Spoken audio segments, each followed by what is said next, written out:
والذين يبتغون الكتاب مما ملكت أيمانكم فكاتبوهم إن علمتم فيهم خيرا وآتوهم مما لله الذي آتاكم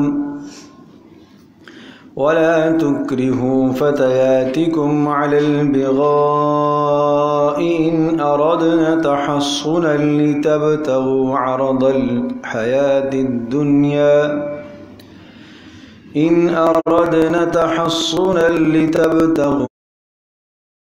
عرض الحياة الدنيا ومن يكرهن فإن الله من بعد إكراههن غفور رحيم ولقد أنزلنا إليكم آيات مبينات ومثلا من الذين خلوا من قبلكم ولقد أنزلنا إليكم آيات بينات ومثلا من الذين خلوا من قبلكم وموعظة للمتقين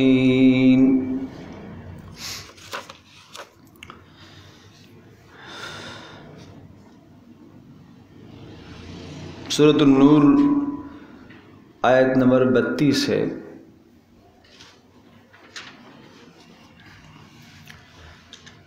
اور سورۃ النور احکام بیان کرتی ہے، یہ احکام میں سے 19واں حکم ہے یہاں پر۔ وَأَنكِحُوا الْأَيَامَ مِنكُمْ وَالصَّالِحِينَ مِنْ عِبَادِكُمْ وَإِمَائِكُمْ،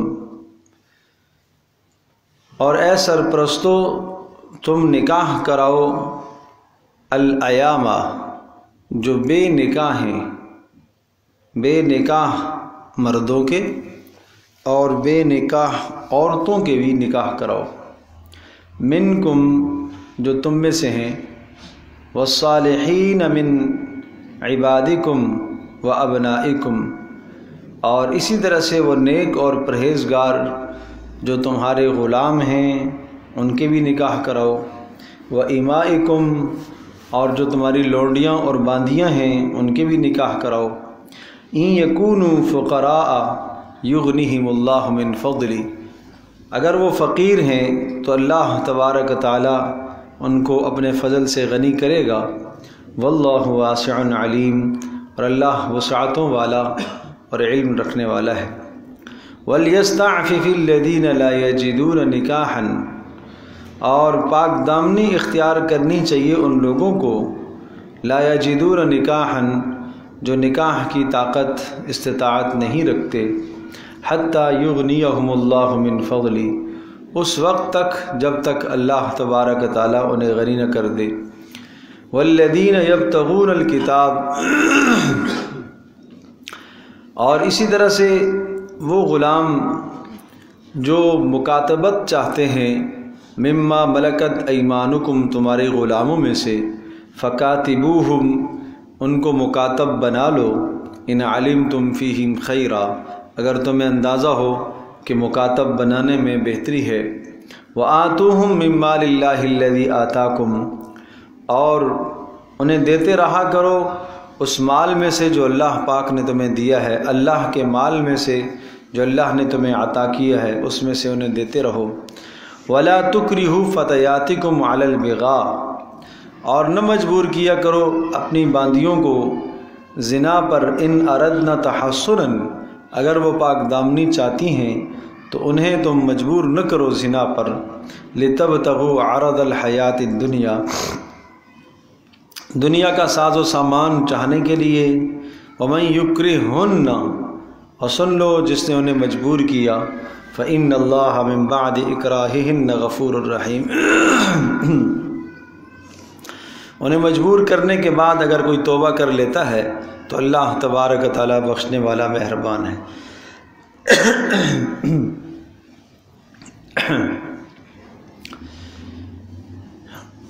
وَأَنْكِحُ الْأَيَامَ آیت نمبر 32 میں یہ سرپرستوں کو حکم ہے اور ایک بڑے اہم حکم کی طرف اشارہ ہے۔ آپ کو یاد ہوگا کہ ہم نے بڑی تفصیل سے یہ مضمون پہلی قسط میں سورۃ النور جب شروع ہوئی تھی تو اس وقت ہم نے عرض کیا تھا کہ معاشرے سے برائیوں کو اور فحاشی اور عریانی اور زنا اس قسم کی بدکاریوں کو ختم کرنے کے لیے شریعت نے بڑے اہم ضابطے اور اصول مقرر کیے ہیں۔ چنانچہ یاد ہوگا کہ وہ 15 اصول ہم نے ذکر کیے تھے۔ پہلا اصول یہ تھا کہ اصلاح نفس، انسان کی اصلاح ہو تو وہ بے حیائی سے بچ سکے گا۔ دوسرا اصول نکاح کے آسان راستے بتلائے تھے۔ تیسرا اصول کہ ایک بیوی پر انحصار نہیں بلکہ 4 کی اجازت ہے، اگر عدل و انصاف قائم کر سکتا ہے تو 2 کر لے، 3 کر لے، 4 تک کر لے۔ مقصود پاک دامنی کو پیدا کرنا ہے، بے حیائی سے معاشرے کو روکنا ہے۔ اور نمبر 4، میاں بیوی میں اگر باہمی محبت قائم نہ ہو سکے اور ایک دوسرے کے ازدواجی تعلق کو نہ پورا کر سک رہے ہوں تو ایک حد تک کوشش کے بعد انہیں طلاق دینے کا مرد کو حکم دیا جائے اور دوسرا ان کے لیے انتظام کیا جائے۔ اور نمبر 5، بے نکاحوں کے نکاح کرانے کا حکم جو آج ہم پڑھیں گے۔ نمبر 6، خواتین کو پردے کا حکم۔ نمبر 7، اجنبی مرد اور عورت کا اختلاط سخت منع۔ اور نمبر 8، مسلمان عورتیں بلا ضرورت باہر نہ نکلیں۔ نمبر 9، بناؤ سنگار ظاہر نہ کریں جس سے بد نظری کا شائبہ ہو اور بد نظری کا موقع دیا جائے، اس سے بچیں۔ نمبر 10، مرد سے بات کریں تو لہجہ نرم نہ ہو۔ اور نمبر 11، جب بات کریں تو ضرورت سے زیادہ بات نہ کریں۔ اور نمبر 12، مرد عورتوں سے اگر کوئی چیز لیں تو پردے کے پیچھے سے لے۔ اور نمبر 13، غض بصر، نظروں کے جھکانے کا حکم دونوں طبقوں کو۔ اور نمبر 14، ایک بدکار کو سزا دے کر بری سوچ رکھنے والوں کا نفسیاتی آپریشن کر دیا جائے، یعنی ایک کو سزا ملے گی تو باقی جو ہے وہ بچ جائیں گے اس قسم کی جرم سے۔ اور نمبر 15، سزا کے نفاذ میں نرمی اور معافی کی کوئی گنجائش نہیں۔ تو آپ یوں سمجھیے کہ یہ 15 اصول ہیں بے حیائی اور زنا سے معاشرے کو پاک کرنے کے 15 اصول۔ ان 15 اصولوں کے بعد بھی اگر کوئی شخص اس جرم کا مرتکب ہوتا ہے اور یہ ساری کی ساری حدیں پھلانگ کر اور یہ ساری کی ساری دیواریں پھلانگ کر پھر وہ کسی بے حیائی کا ارتکاب کرتا ہے تو یقیناً اسے سخت سے سخت سزا ہونی چاہیے۔ اور اگر وہ غیر شادی شدہ ہے تو اسے 100 کوڑے مارے جائیں گے، اور اگر شادی شدہ ہے کہ اس کے پاس ایک نعمت اللہ نے دی ہوئی ہے اس کے باوجود بھی گناہ کا اس نے ارتکاب کیا تو اسے رجم کر کے پتھر مار کے اسے سنسار کر دیا جائے۔ اب اس گندے جراثیم سے معاشرے کو پاک کرنا ضروری ہے۔ تو بہرحال یہ عرض کر رہا تھا کہ ایسا نہیں ہے کہ یہ سزا اتنی سخت سے سخت سزا سنا دی گئی، نہیں، اس سزا تک پہنچنے کے لیے پہلے جو راستے بتلائے گئے اور پہلے جو حدود کھڑی کی گئی ہیں، پابندیاں سامنے لگائی گئی ہیں، ان پابندیوں کو جب پھلانگ کر ایک آدمی اس گناہ کا ارتکاب کرتا ہے تو یقیناً اللہ کا غصہ اور اللہ کا غضب ظاہر ہوتا ہے اور پھر اسے سزا لگتی ہے۔ تو ان احکامات میں سے ایک حکم تھا نکاح کو آسان کیا جائے۔ یہ بات ذہن نشین فرمائیے کہ اللہ تبارک تعالیٰ نے، اللہ خالق فطرت ہے، اس مالک اور خالق نے مرد کے اندر عورت کی طرف میلان رکھا ہے اور عورت میں مرد کی جانب میلان رکھا ہے۔ دونوں کو ایک دوسرے کا بے شمار معاملات میں محتاج قرار دیا۔ مرد اپنی زندگی گزارنے میں بے شمار جگہوں پر عورت کا محتاج ہے اور عورت زندگی گزارنے میں وہ مرد کی محتاج ہے۔ یہ جو احتیاج اللہ تبارک تعالیٰ نے دونوں میں ایک دوسرے کی احتیاج رکھ دی ہے، کیوں؟ تاکہ نسل انسانی کا سلسلہ آگے بڑھتا رہے۔ اگر یہ احتیاج اللہ تبارک و تعالیٰ نہ رکھتا، مرد کے اندر اگر وہ کشش نہ رکھتا، عورت کے اندر وہ کشش نہ رکھتا، تو پھر کون ان مشقتوں میں پڑتا، کون شادیوں کے جھنجھٹوں میں پڑتا، اور شادی ہوگی، پھر اس کے بعد اولادوں کا سلسلہ، اور پھر اس کے بعد اخراجات، اور اس کے بعد پریشانیاں اور مشکلات، کون اس معاملے کو انجام دیتا؟ یقیناً کنارہ کشی لوگ اختیار کرتے اور اپنے تنہا ہو کر کہیں کنارے میں بیٹھ کر اللہ کی بندگی کر لیتے۔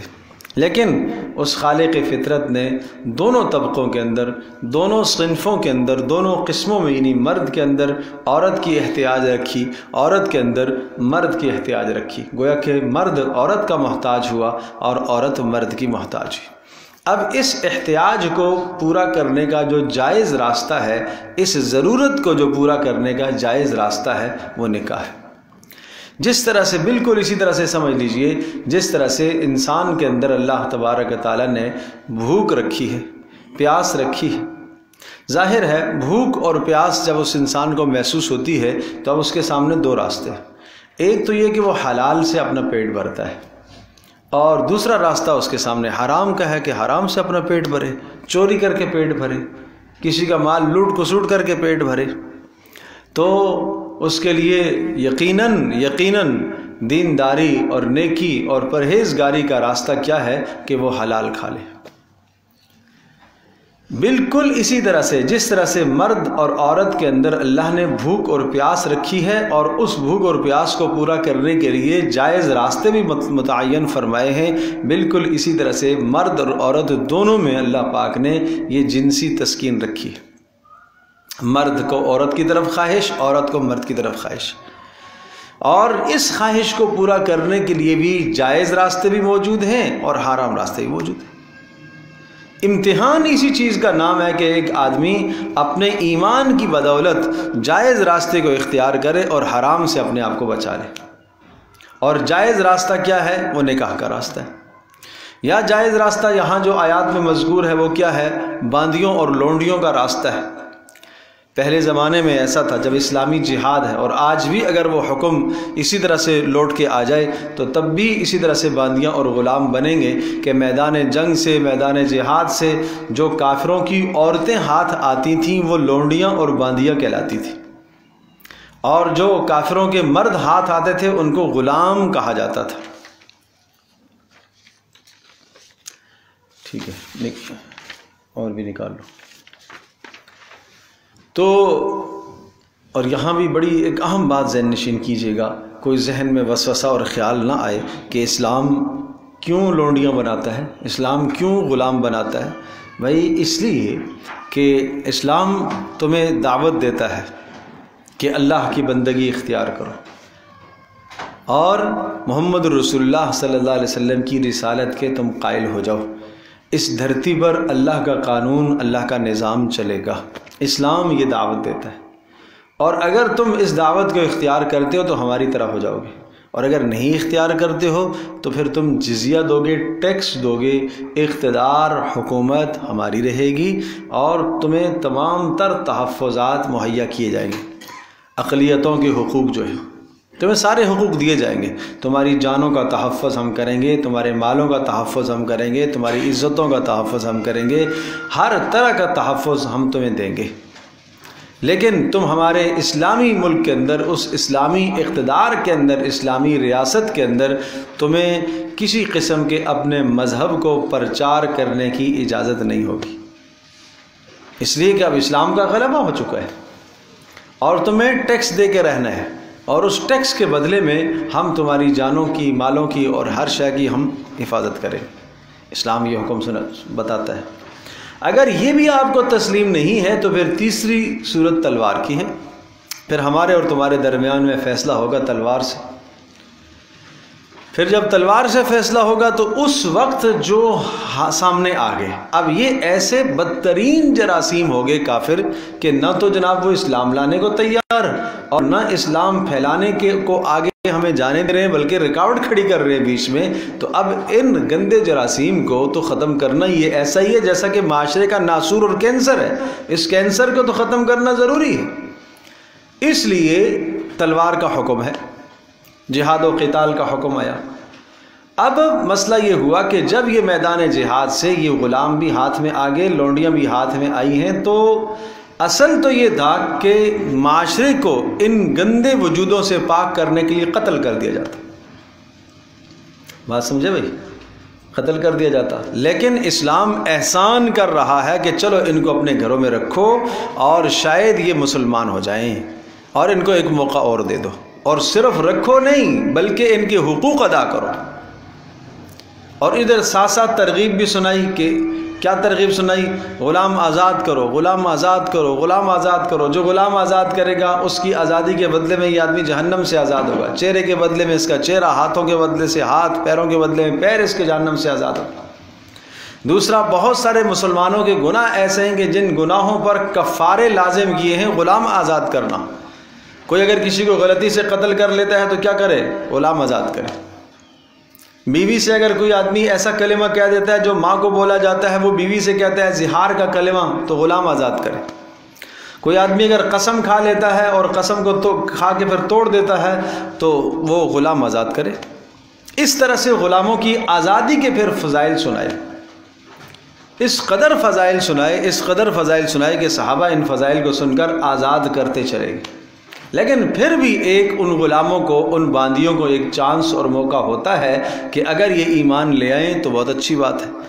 اب یہ جو باندیاں ہیں، عورتیں، ان کو کافروں سے جب وہ آ چکی ہیں اور کافروں سے آپ نے ان کو لے لیا، ان کی عدتیں پوری ہو جانے کے بعد اب ان کو اپنے ساتھ تم رکھ سکتے ہو۔ جس شخص کے قبضے میں وہ باندی آ گئی ہے اس سے وہ اپنی ضرورت بیوی والی پوری کر سکتا ہے، اور اگر اس کو خرید کر لے آیا تو خرید کر لائے تو بھی اسے اپنی ضرورت کو پورا کر سکتا ہے۔ لیکن جس شخص نے اپنی باندی سے ضرورت کو پورا کر لیا اور اس کے ہاں اولاد ہو گئی تو اب اس کو آگے بیچ نہیں سکتا، ایسے شریعت نے اصول سمجھائے۔ اب یا تو اس کو آزاد کر کے اس کے ساتھ نکاح کر لے، اب اسے آگے بیچنے کی اجازت نہیں، یا خود نکاح کر لے یا کسی اور کے نکاح میں وہ دے دے، اسے بیچنے کی اجازت نہیں۔ تو یہ دو راستے بتلائے اپنی جنسی تسکین کو پورا کرنے کے، دو راستے۔ لیکن فی حاضر زمان، اس زمانے میں باندی لونڈی والا راستہ تو نہیں ہے، ایک ہی راستہ رہ جاتا ہے، وہ نکاح کا راستہ۔ سرپرستوں کو حکم ہے کہ نکاح کراؤ۔ وَأَنْكِحُ الْأَيَامَ، کہاں نکاح کراؤ؟ الایامہ، ایامہ ایم کی جمع ہے، اور ایم کہتے ہیں بے نکاح کو۔ جس کا نکاح پہلے ہو چکا ہے وہ بھی اس میں شامل ہے اور ابھی اس کی بیوی مر گئی ہے، یا اسی طرح سے بیوی ہے اور شوہر کا انتقال ہو گیا ہے، وہ بیوہ ہو گئی ہے، یا کوئی مطلقہ ہو گئی ہے، یا جس کا سرے سے نکاح ہوا ہی نہیں ہے وہ بھی اس میں شامل ہے۔ غرض یہ کہ معاشرے میں کوئی بھی شخص بے نکاح کے نہ رہے۔ رسول اکرم صلی اللہ تعالیٰ علیہ وسلم نے اس قدر تاکید کی ہے کہ کوئی بھی مرد معاشرے میں بے نکاح نہ رہے۔ اس لیے سرپرستوں کو حکم ہے کہ نکاح کے معاملات آسان کیے جائیں۔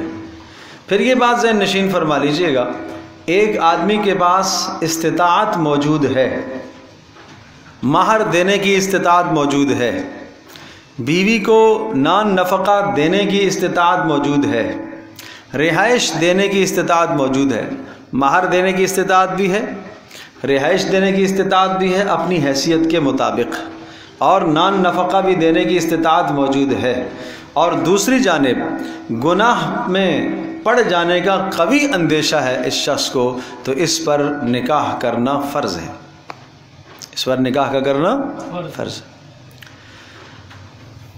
ایک روایت میں آتا ہے رسول اکرم صلی اللہ تعالیٰ علیہ وسلم نے، حضرت عکاف رضی اللہ تعالیٰ عنہ ایک صحابی ہیں، وہ آئے، مسند احمد کی روایت ہے، آپ علیہ السلام نے ان سے پوچھا کہ آپ کی شادی ہو گئی ہے؟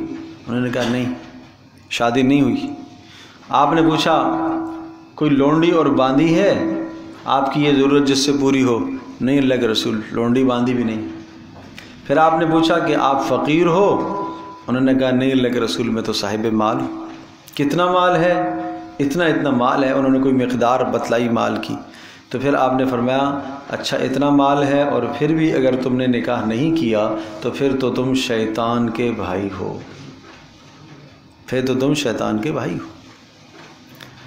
تو رسول اکرم صلی اللہ تعالی وسلم نے کس قدر ناراضگی کا اظہار فرمایا.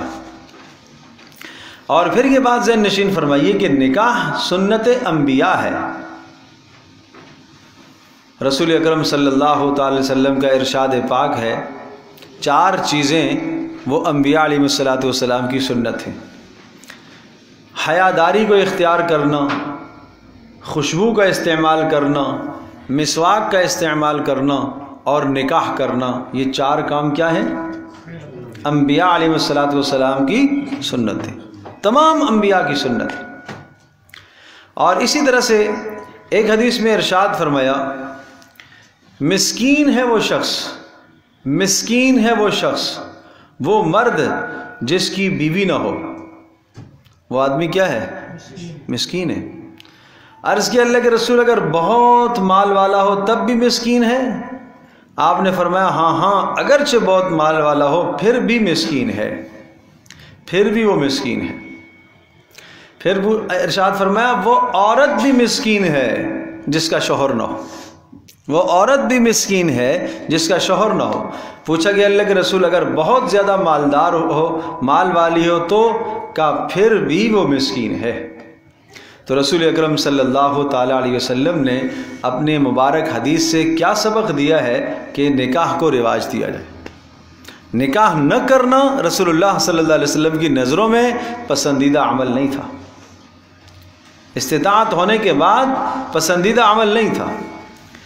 اور ایک حدیث میں آتا ہے رسول پاک صلی اللہ علیہ وسلم نے ارشاد فرمایا جو شخص نکاح کرنے کی استطاعت رکھتا ہے اور پھر بھی وہ نکاح نہیں کرتا تو وہ مجھ میں سے نہیں ہے، میرا اس سے کوئی تعلق نہیں.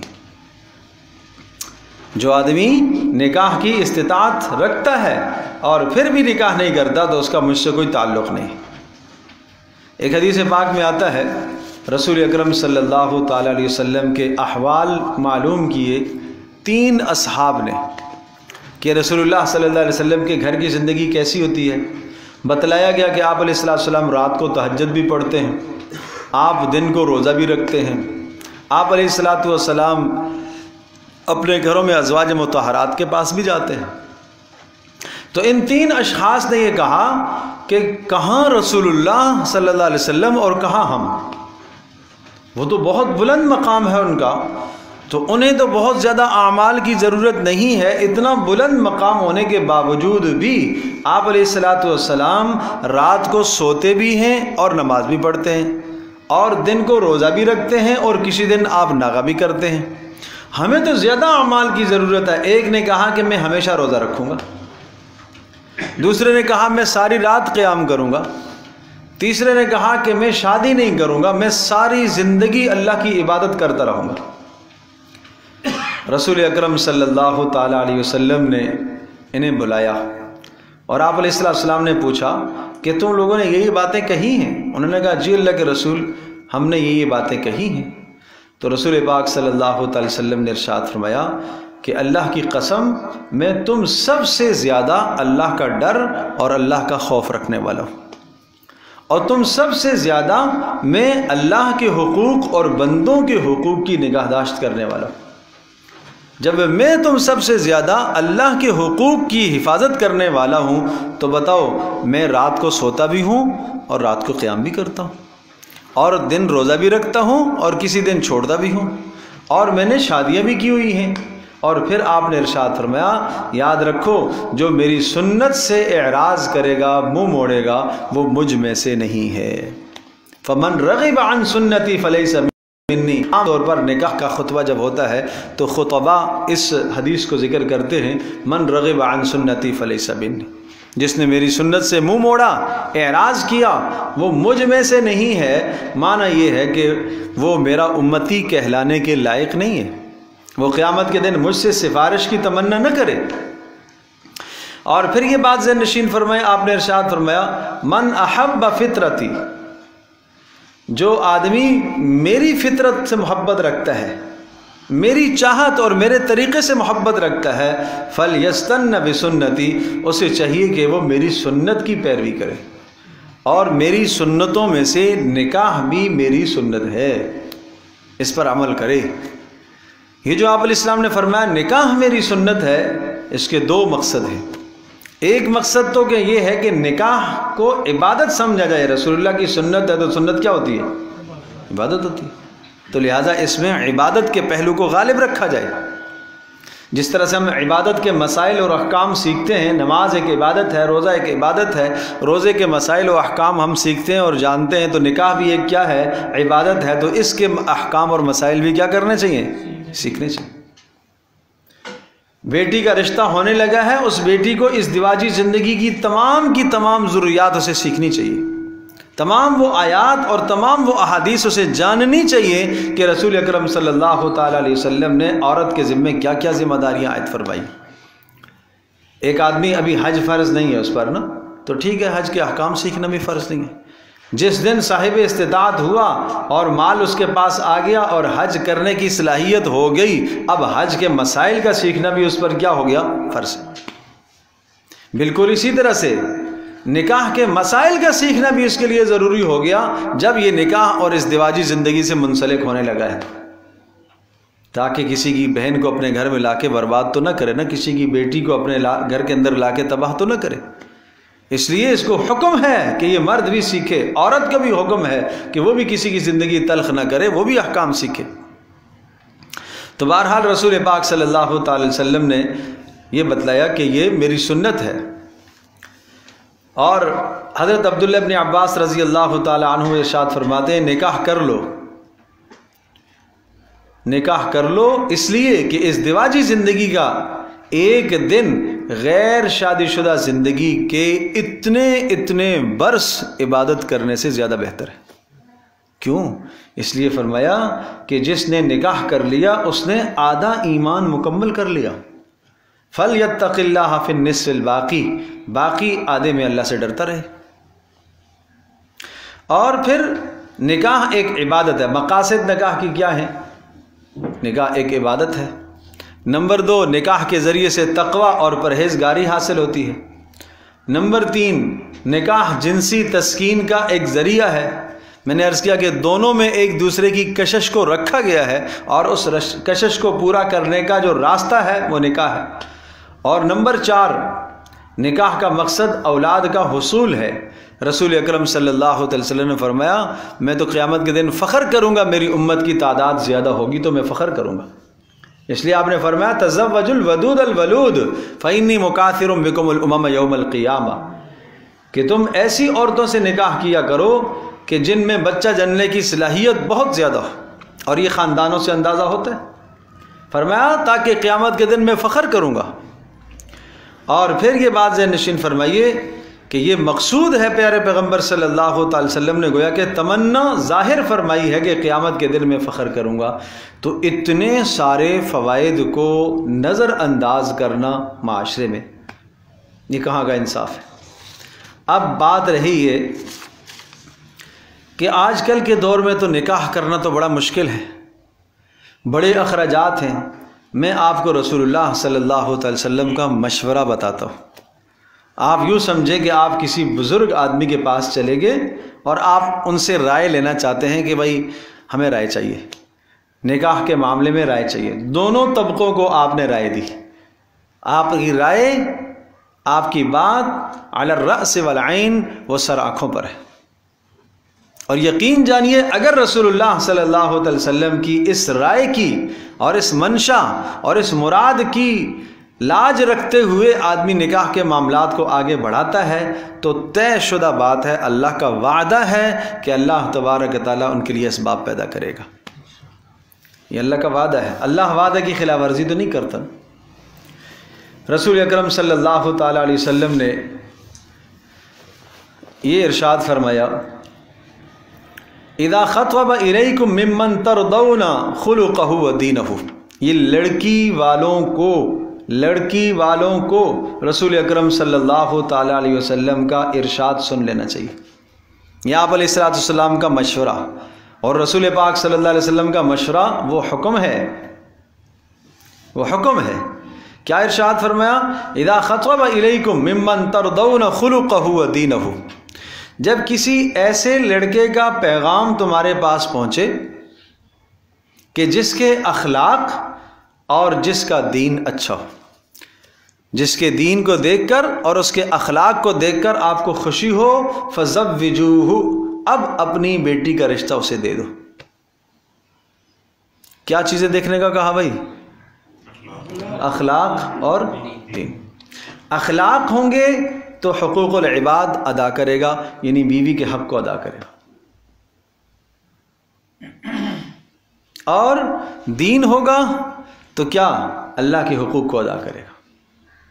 مجھے آپ یہ بتائیے، ایک انسان سے وابستہ یہ دو حقوق ہیں نا، حقوق العباد اور حقوق اللہ، بندوں کے حقوق، اللہ کے حقوق۔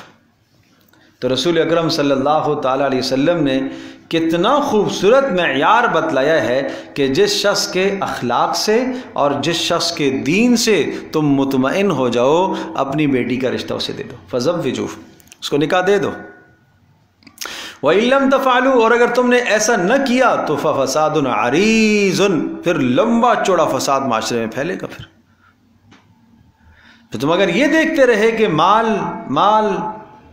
نہیں، یہ لڑکا کیا کرتا ہے، اس کی تو آمدنی ٹھیک نہیں ہے، اس کی تو آمدنی بہت تھوڑی ہے، یہ تو بہت تھوڑا کماتا ہے، اس کا گھر نہیں ہے، اس کی گاڑی نہیں ہے، اس کو جناب یہ فلاں شے اس کے پاس نہیں ہے، یہ نہیں ہے، یہ اگر یہی چیزیں دیکھو گے تو اب اگلی آیت کیا بتاتی ہے؟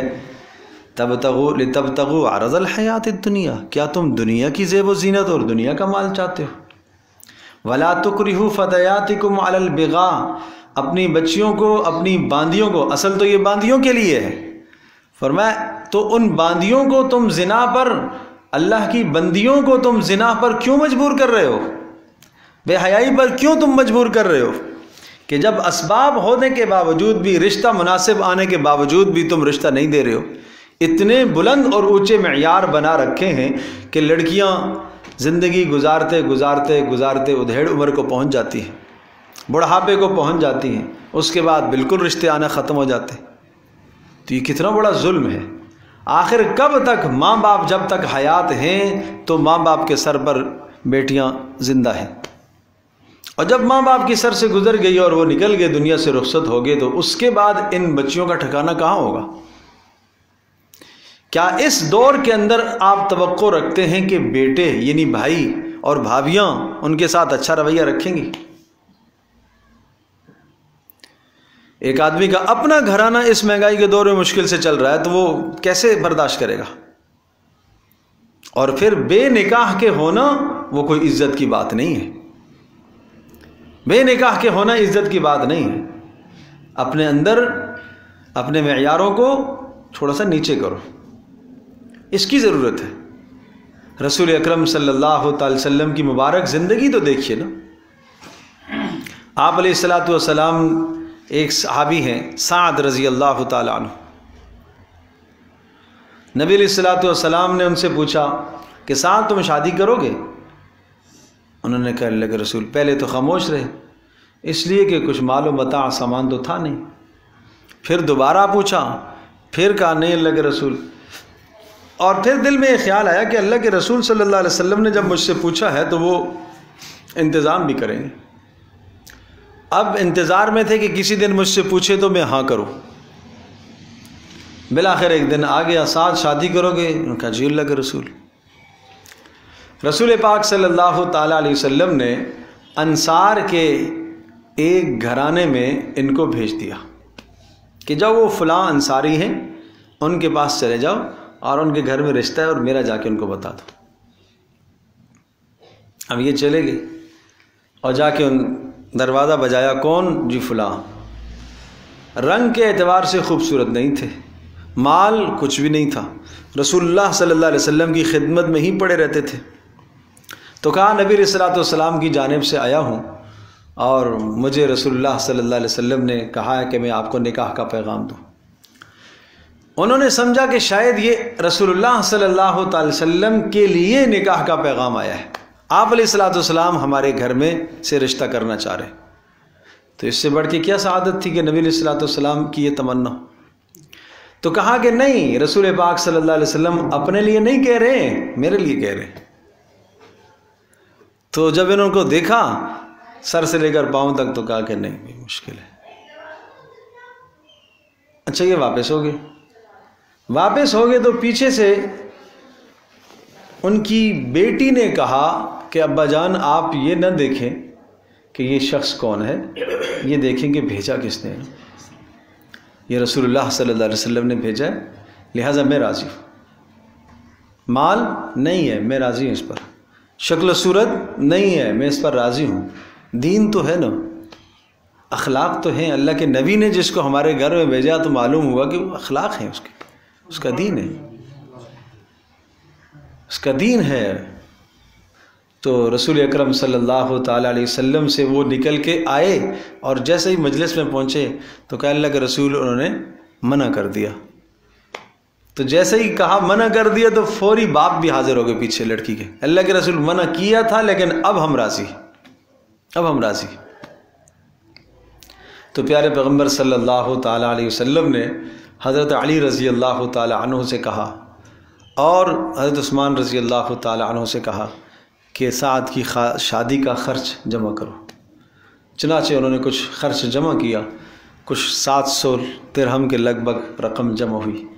تو آدھا کا یہ مہر کے لیے رکھ لو اور آدھا چلو جو ضرورت کا سامان ہے وہ خرید لو. یوں شادی طے ہو گئی. اسی اثناء میں ایک آواز لگی، رسول اکرم صلی اللہ تعالیٰ علیہ وسلم کسی غزوے میں جا رہے تھے اور یہ بازار میں سامان خرید رہے تھے. تو وہ جو سامان خرید رہے تھے شادی کا، اسی سامان سے حرب اور جنگ کے ساز و سامان کو بازار سے خریدا اور کپڑا چہرے پر ڈالا تاکہ میں نظر نہ ہوں کہ کون ہوں، ایسا نہ ہو رسول اللہ مجھے واپس کر دیں. سیدھے پہنچ گئے میدان جنگ میں. لڑتے لڑتے بالآخر شہید ہو گئے. جب شہید ہو گئے تو رسول اکرم صلی اللہ علیہ وسلم نے جب زخمیوں کو تلاش کیا، دیکھا کون زخمی ہے، دیکھا تو یہ پڑے ہوئے تھے.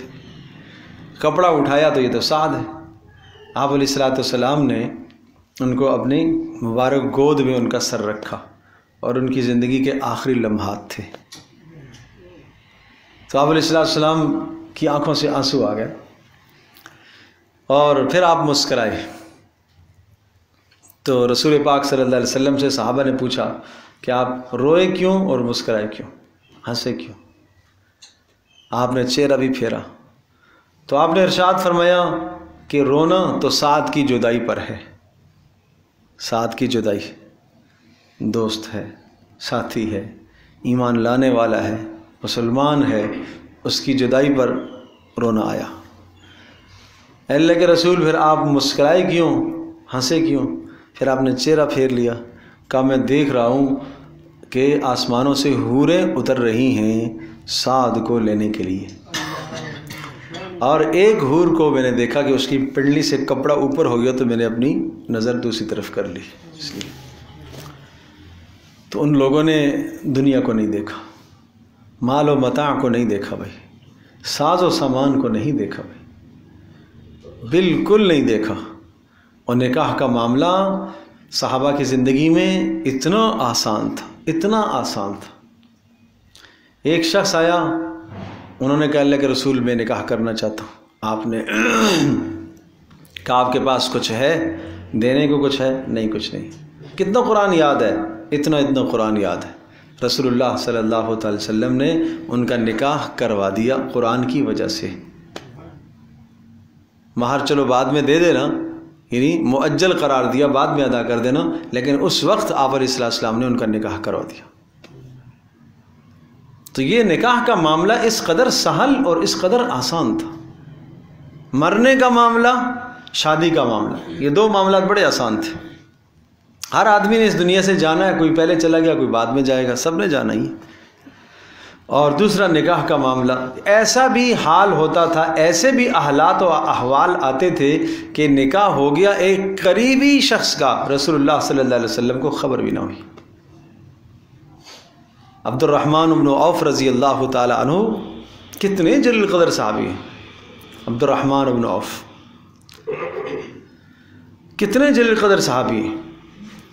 تو ان کی شادی ہو گئی، رسول اکرم صلی اللہ تعالی علیہ وسلم کو بھی اطلاع نہیں ہوئی. آپ علیہ الصلوۃ والسلام کے پاس حاضر ہوئے اور کپڑوں کے ساتھ خوشبو رنگ والی لگی ہوئی تھی. آپ نے کہا کہ یہ کیا ہے؟ کہنے لگے رسول میں نے نکاح کر لی، یعنی شادی کر لی تو بیوی کے ساتھ سے میرے جسم کے ساتھ خوشبو لگ گئی ہے۔ یعنی آپ یہ بتانا چاہ رہے تھے کہ تو عورتوں کی خوشبو ہے، تو نے کیوں لگائی ہے؟ اس لیے کہ عورت وہ خوشبو استعمال کرے جس میں رنگ ہو، خوشبو نہ پھیلے، یہ عورت کو حکم ہے۔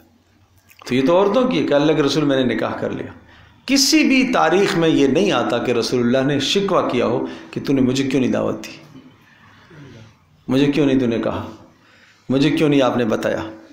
حالانکہ عبد الرحمن بن عوف رضی اللہ تعالیٰ عنہ ان مالدار اصحاب میں سے تھے کہ اگر وہ ولیمہ کرنا چاہتے تو پورے شہر مدینہ کا ولیمہ کر سکتے تھے، اتنے مالدار تھے۔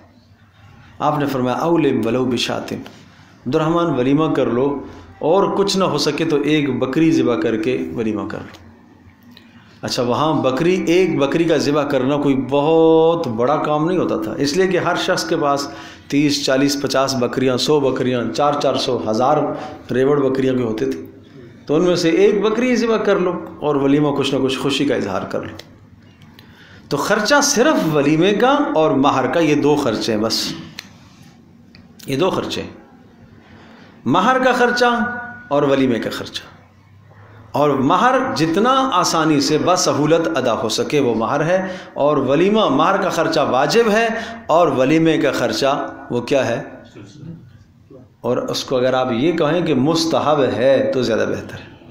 مستحب ہے، کریں گے تو ثواب، نہیں کریں گے تو کوئی گناہ نہیں ہے۔ ایک وہ سنت عمل ہے جیسے کہ ظہر کے بعد ہم 2 رکعت نماز سنت ادا کرتے ہیں نا، اور ظہر سے پہلے 4 سنتیں، اور مسلسل جو آدمی اس کے چھوڑنے کا عادی ہو تو یقیناً وہ قابل ملامت ہے، ملامت کی جائے گی اس کو۔ لیکن ایک آدمی اگر نکاح کے موقع پر ولیمہ نہیں کر پاتا تو وہ قابل ملامت نہیں ہے۔ پتہ ہی چلا مستحب عمل ہے یہ، ایسا ہی ہے جیسا کہ سنتوں کے بعد 2 نفل پڑھ لے۔ ہاں تاکید ضرور ہے، بہت زیادہ آپ علیہ السلام فرمایا کر لو، خوشی کا اظہار کر لو آپ۔ اور در حقیقت جو ولیمہ ہوتا ہے اس ولیمے کا مقصد کیا ہوتا ہے؟ ولیمے کا مقصد یہ ہوتا ہے کہ اس لیے کہا جاتا ہے کہ ولیمہ میاں بیوی کی ملاقات کے بعد ہے، ملاقات کے بعد ہے۔ کیوں؟ اس لیے کہ ولیمے کا مقصد یہ ہے کہ یہ جو لڑکی ہم آپ کے خاندان کی لے کر آئے ہیں، یہ لڑکا یہ تاثر دینا چاہ رہا ہوتا ہے، اور لڑکے کے خاندان والے یہ تاثر دینا چاہ رہے ہیں کہ ہاں ہم نے اس کو اچھا پایا، اور اس اچھا پایا اور خوشی کے اظہار میں ہم ولیمہ کر رہے ہیں۔ ولیمہ اس خوشی کے اظہار میں ہم ایک دعوت کر رہے ہیں تاکہ لڑکی والوں کو اطمینان ہو جائے اور ان کا دل خوش ہو جائے کہ ہاں ہماری لڑکی جو وہاں گئی ہے اس کی زندگی گزر بسر انشاءاللہ اچھی ہو جائے گی۔ تو یہ مقاصد ہے۔ تو میرے عزیز دوستوں اور بزرگوں، نکاح کے معاملات کو آسان کیا جائے، اور اگر نکاح کے معاملات کو آسان نہیں کریں گے تو رسول اللہ صلی اللہ علیہ وسلم نے کا کیا فرمان ہے؟ پھر اگر تم ایسا نہیں کرو گے تو پھر کیا ہوگا؟ فساد ہوگا، فساد ہوگا۔ تو اس لیے اللہ کے نبی صلی اللہ تعالی علیہ وسلم کا یہ مشورہ ہے، بھائی جس کے یہاں بیٹیاں ہیں تو اللہ کے نبی صلی اللہ علیہ وسلم کا یہ مشورہ ہے۔ کیا مشورہ ہے؟ کیا مشورہ دیا ہے کہ جب تم ایسے آدمی کا پیغام تمہارے پاس آ جائے جن کے اخلاق سے اور جن کے دین سے آپ راضی ہو، آپ اطمینان ہو آپ کو، تو آپ اپنی بیٹیوں سے دے دو۔ اس پر میں کہہ رہا ہوں عمل کریں گے تو آپ دیکھیے گا اللہ تبارک و تعالیٰ کیسے غنی کرے گا ان کو۔ اور دوسری جانب لڑکے والوں کو کیا پیغام ہے رسول پاک صلی اللہ علیہ وسلم کا؟ وہاں دیکھیے آپ نے ارشاد فرمایا تنکح المرأۃ لاربع، 4 چیزیں دیکھ کر عورت سے نکاح کیا جاتا ہے۔ اے لڑکے والو، 4 چیزیں دیکھی جاتی ہیں۔ کیا دیکھا جاتا ہے؟ لمالہا، مال دیکھا جاتا ہے، ولی جمالہا، خوبصورتی دیکھی جاتی ہے، ولی حسبہا، خاندان دیکھا جاتا ہے، اور ولی دینہا، اور دین دیکھا جاتا ہے۔ فاظفر بذات الدین تربت یداک، آپ کامیابی چاہتے ہو تو پھر دین دیکھو۔ لڑکی کے اندر بھی کیا کہا؟ دین دیکھو۔ تو لڑکے والوں کو بھی آپ علیہ الصلوۃ والسلام کا یہ مشورہ اور یہ حکم کہ تم دین دیکھو، دیندار لڑکی اپنے گھر کے اندر لے کر آؤ۔ اور لڑکی والوں کو بھی یہ مشورہ اور یہ رائے رسول اللہ صلی اللہ علیہ وسلم کی اور یہ حکم کہ جب ایسے شخص کا پیغام آ جائے کہ جس کے اخلاق سے اور جس کے دین سے آپ کو اطمینان ہو تو اپنی بیٹی دے دو۔ کیوں لمبے چوڑے آج معیار ہم نے قائم کر لیے ہیں؟ یہ سب غیروں کا طریقہ ہے، اور اسلام ان تمام راستوں کی نفی کرتا ہے۔ رسول اللہ صلی اللہ علیہ وسلم کی زندگی میں نکاح کے معاملات بہت آسان اور بہت سہل ہوا کرتے تھے۔ نکاح کر کے، شادی کر کے اس کے بعد قرضے کا چڑھ جانا، اتنا زیادہ مقروض ہو جانا، اتنا مقروض ہو جانا، اور گنجائش ہے جناب 50 آدمیوں کے ولیمہ کرنے کی گنجائش ہے تو 400 کو 600 کو لے کے آتا ہے، 600 کی گنجائش ہے تو 1000 کو لے کے آتا ہے۔ یہ بالکل غلط ہے، بالکل درست نہیں ہے۔ اور پھر اگر کسی نے ہمیں نئی دعوت دی ہے، رہ گیا، بھول گیا، تو ہمیں بھی برا نہیں منانا چاہیے۔ رسول اللہ صلی اللہ تعالی علیہ وسلم نے عبد الرحمن بن عوف رضی اللہ تعالیٰ عنہ کو برا نہیں کہا۔ آپ نے نہیں کہا کہ آپ نے مجھے دعوت کیوں نہیں دی۔ اب آخری بات ذہن نشین فرما لیجئے کہ اس طرح سے آدمی کو کوشش تو کرتے رہنا چاہیے، اور میں نے معیار بتلایا ہے کہ معیار کیا ہے، کہ دینداری کو دیکھا جائے۔ ایک مرد کے پاس کتنی حیثیت ہے تو وہ نکاح کرنے کا حق رکھتا ہے۔ کتنی حیثیت ہے یہ سمجھیے گا، کتنی حیثیت ہے۔ میں عرض کر رہا ہوں 2 وقت کا کھانا دینے کی صلاحیت موجود ہو، اور اپنی حیثیت کے مطابق گھر دینے کی صلاحیت رکھتا ہو۔ اگر بڑا گھر دینے کی صلاحیت ہے تو ٹھیک ہے، نہیں ہے تو اپنے گھر کے اندر ایک الگ کمرہ دینا، کچن کے ساتھ اٹیچ باتھ کے ساتھ کمرہ ایک دینے کی صلاحیت رکھتا ہو، سال کے 2 جوڑے کپڑے دینے کی صلاحیت رکھتا ہو، اور مہر دینے کی استطاعت رکھتا ہو، تو یہ شخص شادی کی استطاعت رکھتا ہے۔ اب اس کے معیار کو آگے لے کر جانا، اور اب اگر نکاح میں تاخیر کی، حدیث پاک میں آتا ہے کہ اب اگر یہ گناہ میں مبتلا ہوگا تو اس کا گناہ ماں باپ کو بھی ہوگا۔ لڑکی اگر گناہ میں مبتلا ہوگی تو اس کا گناہ ماں باپ کو بھی ہوگا۔ اس لیے رسول پاک صلی اللہ علیہ وسلم کی مبارک زندگی پر آئیں، آپ علیہ السلام کے بتلائے ہوئے آداب اور رسول اللہ صلی اللہ علیہ وسلم کا بتلایا ہوا جو دین ہے اس میں ہمارے لیے کامیابی ہے۔ اب ملاحظہ فرمائیے ذرا ترجمہ، وَأَنْكِحُوا الْأَيَامَ مِنْكُمْ، اور نکاح کرا دیا کرو الایامہ۔ ایامہ کا ترجمہ کیا کر رہا ہوں، بے نکاحوں کے نکاح کرا دیا کرو، منکم تم میں سے جو، یعنی آزاد، والصالحین، اور اسی طرح سے وہ نیکوکار لوگ، من عبادکم جو تمہارے غلام ہیں، وامائکم اور جو تمہاری لونڈیاں ہیں، ان کو بھی بے نکاح نہ رہنے دو معاشرے کے اندر۔ اگر تمہارے پاس غلام ہیں یا باندیاں ہیں تو ان کو بھی بے نکاح نہ رہنے دو، اس لیے کہ یہ ضرورت، جس طرح سے کھانا پینا ضرورت سب کی ہے، اسی طرح سے یہ ضرورت ان کی بھی ہے۔ اچھا، اب اے اللہ اگر گنجائش نہیں ہے، سنیے گا، ان یکونوا فقراء یغنیہم اللہ من فضلہ، اگر یہ فقیر ہیں تو اللہ تبارک تعالیٰ ان کو اپنے فضل سے کیا کرے گا، غنی کرے گا۔ یہ اللہ کا وعدہ ہے نا، تو اس وعدے پر ایمان رکھو۔ اللہ غنی کرے گا کیسے، سمجھے گا، اللہ تبارک تعالیٰ غنی کرے گا، اور آگے دیکھیں کیا ہے، واللہ واسع علیم، اللہ وسعتوں والا ہے اور جاننے والا ہے۔ وسعتوں والا ہے تو مطلب ہے کہ غنی کرنے کی صلاحیت تو اللہ رکھتا ہے، وسعت ہے اس کے پاس، اور علیم، اور جانتا ہے کہ کس کو کتنا دینا ہے، وہ اللہ خوب جانتا ہے۔ اب غنا کی کیا صورت ہوگی؟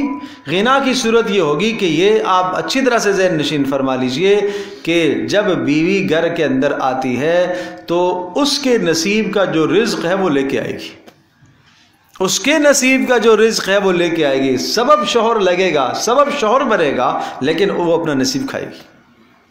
نمبر 2، اس کے بعد جو اس نکاح کے نتیجے میں اولادیں پیدا ہوئی ہیں، حدیث میں آتا ہے انما ترزقون بضعفائکم، بے شک تمہیں روزی دی جائے گی تمہارے کمزوروں کی وجہ سے، بچوں کی وجہ سے تمہیں روزی ملے گی، تو بچوں کے وجود کی وجہ سے تمہاری روزی ملے گی، تمہیں روزی میں اضافہ ہوگا۔ اور جب انسان پاک دامنی اور نیک نیتی کا ارادہ کرتا ہے تو اللہ پاک غنی کرے گا۔ اب رہی یہ بات کہ اگر نکاح کی استطاعت نہ ہو تو پھر کیا کرے؟ یہ جو استطاعت میں نے بتلائی ہے، اگر یہ استطاعت بھی کسی کے پاس نہیں ہے تو کیا کرے؟ وَلْيَسْتَعْفِفِ الَّذِينَ لَا يَجِدُونَ نِكَاحًا، فرمایا جو شخص نکاح کے اسباب نہ رکھتے ہوں انہیں چاہیے کہ وہ پاک دامنی اختیار کرے۔ وَلْيَسْتَعْفِفْ، پاک دامنی اختیار کریں۔ الذین لا یجدون نکاحا، وہ لوگ جو نکاح کی صلاحیت اور استطاعت نہیں رکھتے۔ کب تک؟ حتی یغنیہم اللہ من فضلی، یہاں تک کہ اللہ تبارک و تعالیٰ انہیں اپنے فضل سے غنی کر لے۔ کیسے پاک دامنی اختیار کرے؟ اب اس کے ساتھ، اس آیت کے ساتھ رسول اکرم صلی اللہ علیہ وسلم کی ایک حدیث آپ جوڑیں تو پاک دامنی کا مطلب سمجھ میں آئے گا۔ آپ علیہ الصلوۃ والسلام نے ارشاد فرمایا، حضرت عبداللہ ابن مسعود رضی اللہ تعالی عنہ اس روایت کے راوی ہیں، فرمایا یا معشر الشباب من استطاع منکم الباء، اے جوانو تم میں سے جو شخص شادی کی استطاعت رکھتا ہے فلیتزوج، وہ شادی کرے۔ اور فإنہ اغض للبصر، اس لیے کہ شادی کرنے سے نگاہ جھک جائے گی، نظریں محفوظ ہو جائیں گی، وأحسن للفرج، اور شرمگاہ بھی محفوظ ہو جائے گی، یہ دونوں فائدے ہیں۔ اور ومن لم یستطع، اور جو شادی کی استطاعت نہیں رکھتا فعلیہ بالصوم، وہ روزہ رکھے، وہ کیا کرے؟ روزہ رکھے۔ فإن لہ وجاء، اس لیے کہ روزہ رکھنے سے اس کے اندر یہ جو ہیجان پیدا ہو رہا ہے، جنسی تسکین کی جو خواہش پیدا ہو رہی ہے، یہ خواہش دب جائے گی۔ روزے کا حکم ہے، کثرت سے پھر وہ روزہ رکھے، کم از کم ادنا درجہ یہ ہے کہ ہفتے میں 2 روزے تو رکھے، پیر جمعرات کا روزہ رکھے۔ اور بات وہی عرض کروں گا، اپنی نظروں کو بچاتا رہے، جتنا اپنی نظروں کو محفوظ رکھے گا گناہ سے بچے گا۔ ادھر نہ یہ پورا سال سوائے رمضان کے روزوں کے روزہ بھی نہیں رکھتا، اور نکاح کے اندر بھی تاخیر، اور نظریں بھی محفوظ نہیں، غیر محرم سے بات کرنے میں بھی کوئی رکاوٹ بیچ میں نہیں، تو گناہ کے سارے اسباب سامنے موجود ہیں، تو بتائیے اس کے دل کے اندر برائی آئے گی کہ نہیں آئے گی؟ آپ جتنا بھی کہیں، مائیں بہنیں کہیں نہیں میرا بیٹا تو بڑا صاف ستھرا ہے، بڑا پاک ہے، بڑا ایسا ہے ویسا ہے، بڑا پاک باز ہے، بھئی فطرت سے نہ ٹکراؤ، فطرت سے نہ ٹکراؤ۔ اب آپ کہیں گی میرا بیٹا جتنی بھی اس کو بھوک لگے، جتنی بھی لگے، بھوکا مر جائے گا، لیکن حرام لقمے کی طرف ہاتھ نہیں اٹھائے گا، یہ نہ کہو، یہ نہ کہو، فقر انسان کو مجبور کر دیتا ہے۔ تو اسی طرح سے فرمایا کہ جس کے پاس استطاعت نہیں ہے نکاح کی تو وہ روزے رکھے، روزے کے ذریعے سے پاک دامنی حاصل کرے، اچھے ماحول میں ایسے جوانوں کو، ایسے بچوں کو، بچیوں کو اچھے ماحول میں جوڑا جائے، تاکہ جب تک نکاح کے اسباب مہیا ہو رہے ہیں، جب تک رشتے آ رہے ہیں، اس وقت تک یہ پاک دامن رہیں، کسی گناہ کا ارتکاب نہ کریں، اس لیے کہ ان کے گناہ کے ارتکاب کا گناہ کس کو ملے گا؟ ماں باپ کو ملے گا۔ وَلْيَسْتَعْفِفِ الَّذِينَ، اور پھر یہاں ایک بات اور ذہن نشین فرمائیے گا، وَأَنْكِحُوا، حکم کس کو دیا؟ سرپرستوں کو دیا۔ تو پتہ یہ چلا کہ نکاح چاہے لڑکے کا ہو چاہے لڑکی کا ہو، کس کو کرنا چاہیے؟ سرپرستوں کو آگے بڑھنا چاہیے۔ یہ معاملات سرپرست طے کیا کرتے ہیں، از خود یہ معاملات کوئی لڑکی نہ طے کرے، از خود یہ معاملات کوئی لڑکا نہ طے کرے۔ ہاں کوئی سرپرست نہیں ہے یا سرپرست ہیں اور وہ توجہ نہیں دے رہے، وہ ایک علیحدہ بات ہے، لیکن بغیر کسی شدید مجبوری اور عذر کے از خود ان معاملات کو طے کرنا یہ خلاف سنت ہے۔ اور اگر کوئی لڑکی از خود اس معاملے کو طے کرتی ہے، باپ کی اجازت کے بغیر، رضامندی کی اجازت کے بغیر، ولی کی اجازت کے بغیر، اور اس نے نکاح بھی غیر کف کے اندر کیا ہے، برابری والا نہیں ہے، وہ خاندان کے اعتبار سے، دین کے اعتبار سے، مال کے اعتبار سے برابری والا نہیں ہے، کف نہیں ہے اس کا، تو اگر ایسا کرتی ہے تو ولی کو فسخ نکاح کا اختیار ہے، اس کا نکاح منعقد نہیں ہوگا اس طرح سے۔ تو اس لیے اس معاملے کی بھی حوصلہ شکنی کی جائے کہ آج کل بہت سارے اس قسم کے واقعات بھی آتے ہیں، اور میں عرض کر رہا ہوں کہ وہ بہت بڑا سبب ماں باپ کی سستی اور کاہلی ہے۔ ماں باپ کا معیار، بلند تر معیار دیکھنا ہے کہ نہیں ایسا ہونا چاہیے، ویسا ہونا چاہیے، اور اس تک نوبت ہی نہیں پہنچتی کہ کسی گناہ کا ارتکاب ہو جاتا ہے، یا یہ کہیے کہ جناب وہ خود اس نکاح کا راستہ اختیار کر لیتے۔ ہم کیوں ان کو مجبور کریں اس عادت پر؟ ہم خود جرت کرنے پر انہیں کیوں مجبور کریں؟ تو اس لیے سرپرستوں کو حکم ہے. اور پھر آپ آگے دیکھیے والذین یبتغون الکتاب مما ملکت ایمانکم فکاتبوہ من علمتم فیہم خیرا. یہ حکم خالص غلاموں کے لیے ہے. والذین یبتغون الکتاب، اور وہ غلام جو تم سے کتابت چاہتے ہوں. یہ کتابت کا مطلب کیا ہوتا ہے؟ ہاں، اصل میں کتابت اس کو کہتے ہیں کہ کوئی آدمی اپنے غلام سے یہ کہہ دیتا تھا کہ بھائی تو اتنے اتنے پیسے مجھے دے دے تو آزاد ہے، یعنی اس کی قیمت لگتی تھی، تو آزاد ہے. اس کو کہتے ہیں مکاتبت. کتابت بھی کہتے ہیں، مکاتبت بھی کہتے ہیں.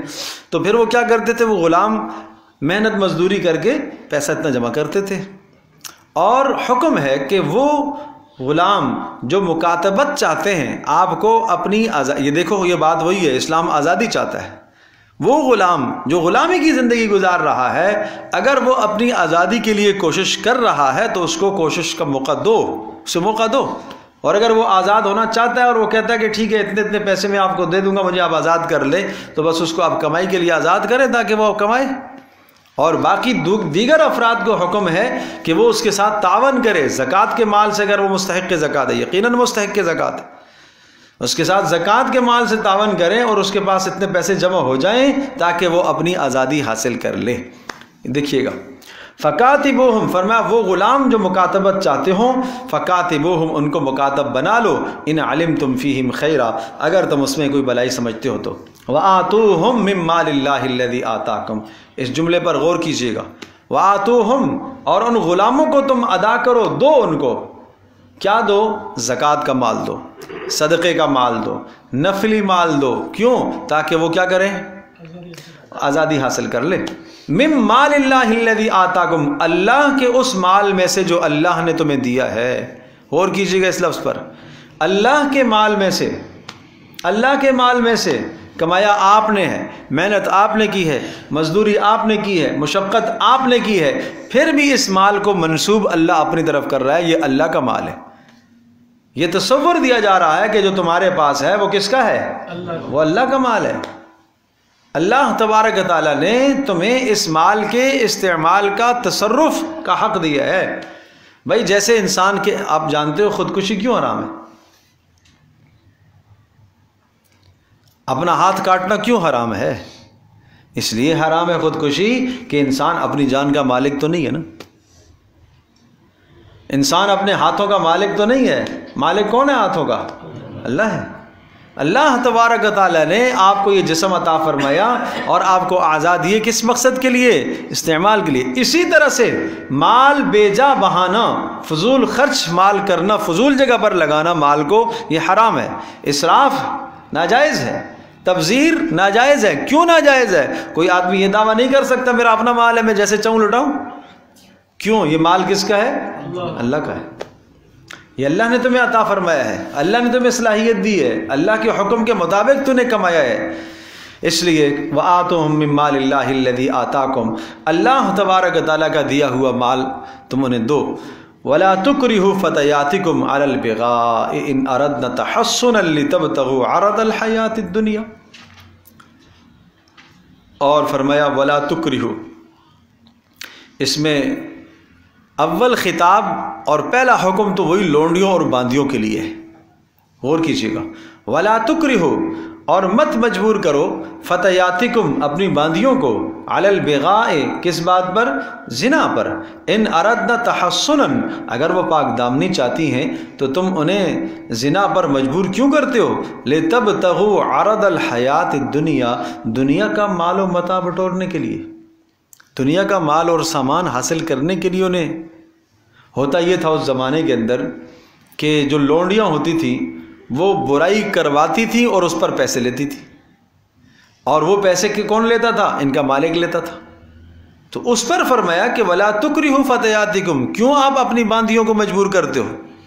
اب فی ھذا الزمان، آج کل کے زمانے میں اس آیت کو آپ اپنے اس ماحول پر بھی اگر آپ چسپاں کریں تو آپ دیکھیے گا ولا تکرہوا فتیاتکم، بچیوں کو، ہمارے معاشرے کی جو نیک بچیاں ہیں، پاک دامن بچیاں ہیں، انہیں نہ مجبور کرو برائی پر. اگر وہ پاک دامن بننا چاہتی ہیں، وہ چاہتی ہیں کہ ہمارا نکاح جلدی سے ہو جائے، وہ چاہتی ہیں کہ ہمیں مال و متاع نہیں چاہیے، ہم عفت اور پاک دامنی کی زندگی چاہیے، اور ہم عزت اور خیریت کے ساتھ ہم گھر میں منتقل ہو جائیں، اپنے گھر میں ہمارا کوئی نصیب لگ جائے، لیکن ماں باپ دیکھتے رہیں نہیں اچھا مال ہوگا تو پھر ہم رشتہ دیں گے، بڑی تنخواہ ہوگی تو رشتہ دیں گے۔ آگے سنیے گا، لِتَبْتَغُوا عَرَضَ الْحَيَاةِ الدُّنْيَا، تم دنیا کا سامان چاہتے ہو، صرف دنیا کا صرف سامان چاہتے ہو۔ کتنا بڑا ظلم ہے، اللہ اکبر۔ اور اس سے بڑی زیادتی اور اس سے بڑا ظلم اس وقت ڈیمانڈ کرنا، اتنا جہیز ہوگا تو رشتہ اٹھائیں گے۔ یہ تو بڑا ہی ظلم ہے بھائی، بڑا ہی ظلم ہے۔ وہ بوڑھا باپ کماتے کماتے کماتے کماتے اب وہ جمع کر رہا ہے، جہیز کے پاس پیسے جمع کر رہا ہے۔ تصور تو کرو، کیا اس کے بغیر گھر نہیں بسے گا؟ اس سارے سامان کے بغیر کیا گھر نہیں بسے گا؟ کیا وہ وہاں سے سارا سامان لے کر آئے گی تو اسی میں یہ بیٹھ کر جوان کھائے گا؟ کیا وہ بیڈ لے کے آئے گی تو یہ آرام کرے گا؟ کیا وہ واشنگ مشین لے کے آئے گی تو اس کے کپڑے دھلیں گے؟ اس کے بغیر نہیں ہو سکتا۔ یہ تو مرد کا کام ہے، یہ سارے اسباب کا مہیا کرنا، یہ تو مرد کا کام ہے۔ اور میں نے آپ کو وہ واقعہ سنایا ہے کہ سعد رضی اللہ تعالیٰ عنہ کی شادی کا جو خرچ جمع ہوا تو کیا کہا؟ آدھا مہر کے لیے رکھوایا اور آدھا کہا جاؤ جا کے ضرورت کا سامان لے کے آ جاؤ، ضرورت کا سامان جا کے لے کے آ جاؤ۔ وہ گئے سامان خریدنے کے لیے، لڑکی والوں پر کسی قسم کا کوئی خرچہ نہیں ہے۔ وہ اتنی مشقت سے جو انہوں نے اپنی بیٹی کو پالا پوسا جوان کیا، اور وہ بیٹی آپ کے سپرد کریں اور اس کے بعد اتنا مال بھی دیں، اس کے بعد وہ بارات کی دعوت بھی کریں اور وہ بھی پرتکلف دعوت ہو، اس پہ بھی وہ خرچے اٹھا کر وہ ظلم اور زیادتی کر کے اپنے اوپر ظلم اور زیادتی کر کے وہ دعوت کریں، یہ کہاں کا انصاف ہے؟ یاد رکھیے گا میرے عزیز دوستوں اور بزرگوں اور ماں اور بہنوں، یاد رکھیے گا، لا یحل مال امرئ مسلم الا بطیب نفسہ، کسی مسلمان کا مال تمہارے لیے کھانا حلال نہیں ہے مگر دلی خوشی کے ساتھ۔ اگر وہ جتنا بھی کھانا ہے وہ کھانا دلی خوشی سے نہیں بنا ہوا ہے، مجبوری ہے، رواج سمجھ کر بنایا ہے، نہیں بنائیں گے نہیں کریں گے تو لوگ برا بھلا کہیں گے، تو یاد رکھیے گا دلی خوشی نہیں ہے، یہ کھانا کھانا پھر جائز نہیں ہے، یہ کھانا کھانا پھر جائز نہیں ہے۔ مجھے آپ یہ بتاؤ، رسول اللہ صلی اللہ تعالیٰ علیہ وسلم نے کسی کا مال بلا اجازت کھانے سے کتنا منع کیا؟ آپ نہیں جانتے؟ حکم ہے، اگر آپ کو دعوت ملی ہے ایک جگہ پر، آپ دعوت میں جا رہے ہیں، ایک راستے میں آپ کو آدمی مل گیا جس کو کہتے ہیں طفیلی، اس کو دعوت نہیں دی گئی۔ جب اس کو دعوت نہیں دی گئی تو حکم کیا ہے کہ آپ اسے مت لے جاؤ، آپ کو حکم ہے کہ آپ میزبان سے پوچھو کہ بھائی میرے ساتھ ایک اور آدمی آ گیا ہے، اور اگر آپ اجازت دیتے ہیں تو لے آؤں، اگر نہیں تو نہیں۔ تو اگر وہ اجازت دے دیتا ہے تو اس کو لے جاؤ، نہیں اجازت دیتا وہاں سے اس کو واپس کر دو۔ اب سنیے گا، ارشاد فرمایا کہ جو آدمی بن بلائے کسی کے گھر میں کھانا کھانے کے لیے داخل ہوا، فرمایا جب داخل ہوا تو یہ سارق اور چور تھا، اور جب نکلا تو ڈاکہ ڈال کے نکلا، حالانکہ مالک کے سامنے، میزبان کے سامنے بیٹھ کے اس نے کھانا کھایا۔ چوری تو کوئی نہیں کی، وہ تو کہے میں نے تو کوئی چوری نہیں کی ہے، میں نے کھانا نہیں چرایا، کوئی سونا نہیں چرایا، کوئی پیسے اور نقدی نہیں چرائی۔ کیوں چوری کا الزام لگ رہا ہے؟ کیوں ڈکیتی کا الزام لگ رہا ہے؟ اس لیے کہ مالک کی رضامندی اس میں شامل نہیں ہے۔ کھایا تو ہے لیکن مالک کی رضامندی نہیں ہے، میزبان کی رضامندی اس میں نہیں ہے۔ تو اندازہ کیجئے کہ جہاں میزبان کی رضامندی نہ ہو، مالک کی رضامندی نہ ہو، وہاں کیا کہا؟ چور اور ڈاکو ہے۔ اللہم صلی علی سیدنا مولانا محمد۔ تو اپنی زندگیوں کا ہم محاسبہ کریں، ہمارے معاشرے کے اندر یہ جو خرافات ہیں، شادی کے نام کی خرافات، وہ کہاں سے کہاں ہم پہنچ چکے ہیں۔ سب خرافات اور رسومات۔ رسول اللہ صلی اللہ علیہ وسلم کے زمانے میں کتنا آسان معاملہ تھا۔ حضرت میمونہ رضی اللہ تعالیٰ عنہ کا نکاح آپ علیہ السلام کے ساتھ کب ہوتا؟ سفر میں، دوران سفر۔ آپ تصور کر سکتے ہو کہ سفر کے دوران کسی کا نکاح؟ یہاں سے ایک آدمی لاہور کا سفر کر رہا ہے، راستے میں نکاح۔ اس طرح سے زندگی تھی، سادہ زندگی تھی۔ اللہ اکبر۔ اللہ پاک ہم سب کی حفاظت فرمائے۔ اور لِتَبْتَغُوا عَرَضَ الْحَيَاةِ الدُّنْيَا وَمَنْ يُكْرِهُنَّ فَإِنَّ اللَّهَ مِن بَعْدِ إِكْرَاهِهِنَّ غَفُورٌ رَحِيمٌ۔ اور ارشاد فرمایا یاد رکھو وَمَنْ يُكْرِهُنَّ، جو ان کو مجبور کرے گا بے حیائی پر، گناہ پر، زنا پر جو مجبور کرے گا، فَإِنَّ اللَّهَ مِن بَعْدِ إِكْرَاهِهِنَّ غَفُورٌ رَحِيمٌ، اگر اس کے بعد یہ توبہ کر لیتا ہے تو اللہ تبارک و تعالیٰ بخشنے والا مہربان ہے۔ وَلَقَدْ أَنزَلْنَا إِلَيْكُمْ آيَاتٍ مُبَيِّنَاتٍ، اور تحقیق ہم نے اتاری ہیں تمہاری طرف آیات مبینات، اپنی کھلی کی کھلی نشانیاں ہم نے اتاری ہیں۔ وَمَثَلًا مِّنَ الَّذِينَ خَلَوْا مِن قَبْلِكُمْ، اور گزشتہ لوگوں کے حالات بھی ہم نے تمہیں سنائے، کہ گزشتہ جن لوگوں کے حالات ہم نے تمہیں سنائے ہیں، انہوں نے قرآن کی پیروی، انہوں نے اپنی کتابوں کی پیروی نہیں کی، اللہ کے احکام کی پیروی انہوں نے نہیں کی، اور نبی کی تعلیمات کی پیروی انہوں نے نہیں کی۔ اللہ پاک نے ان کو دنیا میں ذلیل و رسوا اور خوار کیا ہے۔ تو اگر تم پیروی نہیں کرو گے اللہ کے احکام کی، اور اپنے نبی پاک صلی اللہ علیہ وسلم کی سیرت کی پیروی نہیں کرو گے، تو تمہارے لیے بھی پھر یہی تباہی ہے۔ وَمَوْعِظَةً لِّلْمُتَّقِينَ، اور یہ نصیحت کی باتیں ہیں متقیوں کے لیے۔ تو یہ احکام سمجھنے کی ضرورت ہے۔ بہرحال شادی کے متعلق جو میں نے معیار بتلایا سمجھایا، اس کے مطابق شادیوں کو رواج دیا جائے، اور فضول خرچیوں سے اپنے آپ کو، اپنے معاشرے کو پاک کیا جائے۔ اور یہ دعا رب انی لما انزلت الی من خیر فقیر، یہ موسیٰ علیہ السلام کی دعا ہے۔ اس دعا کی برکت سے اللہ تبارک و تعالیٰ نے حضرت موسیٰ علیہ السلام کی شادی بھی کروا دی، اور حضرت موسیٰ علیہ السلام کو اللہ پاک نے ٹھکانہ بھی عطا فرمایا، اور موسیٰ علیہ السلام کے لیے اللہ پاک نے سارے انتظامات فرما دیے۔ جب موسیٰ علیہ السلام یہاں مصر سے مدین کی طرف تشریف لے گئے تھے، تو حضرت شعیب علیہ السلام کی بیٹی سے جو ہے وہ نکاح ہوا، تو وہ اس دعا کی برکت ہے، رب انی لما انزلت الی من خیر فقیر۔ تو اس دعا کا اہتمام کریں۔ فسقا لہما ثم تولی الی الظل، سورۃ القصص کی آیت نمبر 24 ہے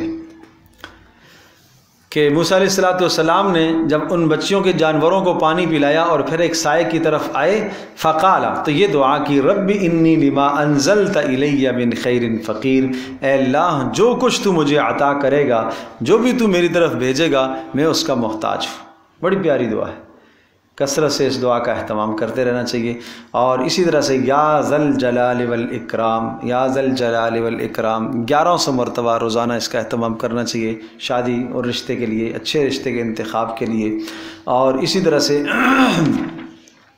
20ویں پارے کے شروع کی ایک آیت ہے، امن یجیب المضطر اذا دعاہ ویکشف السوء ویجعلکم خلفاء الارض، یہ آیت نمبر 63 ہے،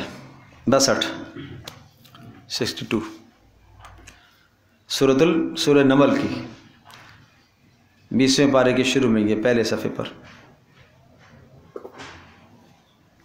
20ویں پارے کی تیسری آیت آپ اس کو کہہ رہے ہیں، امن یجیب المضطر اذا دعاہ ویکشف السوء ویجعلکم خلفاء الارض۔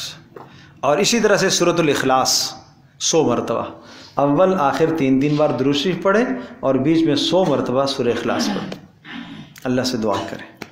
تو انشاءاللہ ان وظائف اور ان اعمال کی برکت سے، لیکن بنیاد وہی ہو، پاک دامنی نیکی یہی بنیاد ہو، بڑے معیاروں کو نہ دیکھو، اور جب مناسب رشتہ آ جائے، جس کی رائے اور جس کا مشورہ اور جس کا حکم پیارے پیغمبر صلی اللہ علیہ وسلم کا آپ کو سنا چکا ہوں، تو پھر اس کے بعد تاخیر نہ کرو۔ اب تاخیر کرنا اب ناقدری ہے، اب ان رشتوں کی ناقدری ہے، اور پھر عمریں گزرتی چلی جائیں گی، اس کے بعد رشتے پھر نہیں آتے۔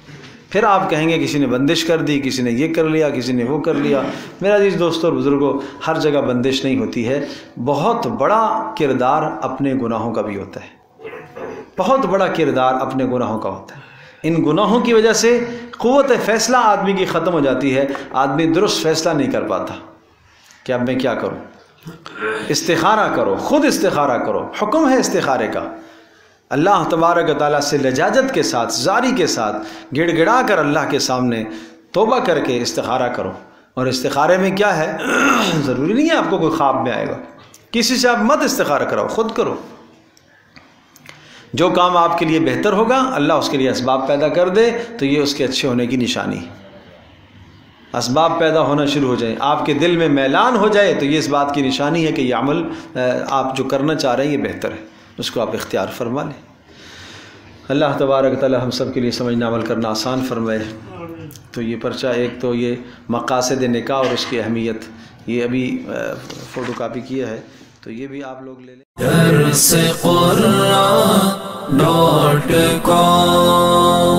www.darsequran.com